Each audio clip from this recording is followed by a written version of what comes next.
The Department of the Interior is in the process of examining geographical names on federal land.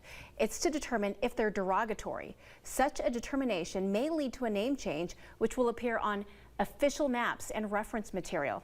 As KOLO 8 News Now's Teri Russell shows us, the process is already in place and one UNR professor is part of the investigation.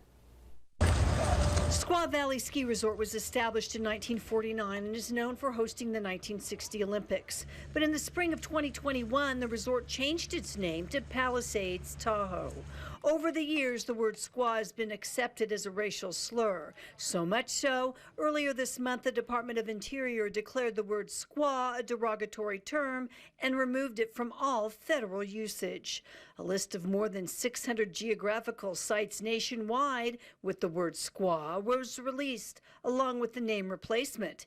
Here in Nevada, it meant a geographical name change to 34 sites. Alternative names for all of these sites was made, and it was a fairly quick turnaround and not widely publicized. Officially, all terms were changed on September 8th, just this month.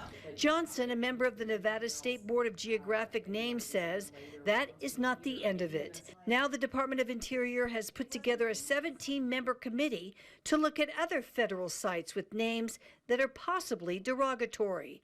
Johnson is one of those committee members. We are meant to focus just with derogatory names at this time. Something that is intentionally hurtful, a slanderous word for most often an ethnic group. Depending upon the committee's findings, there could be name changes coming to federal forests, parks, wildlife refuges, to mention just a few.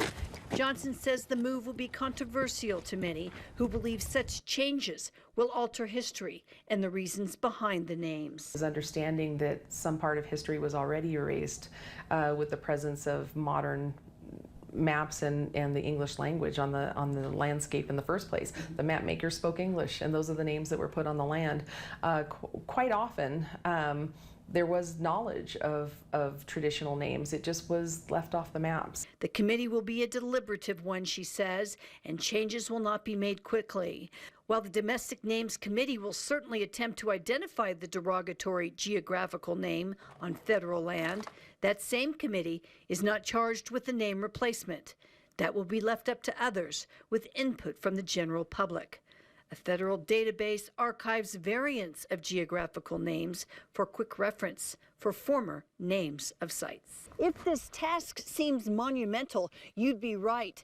Johnson says just looking at names and finding those that are derogatory and deemed so could take up to 2 years. In Reno, Teri Russell, KOLO 8 News Now.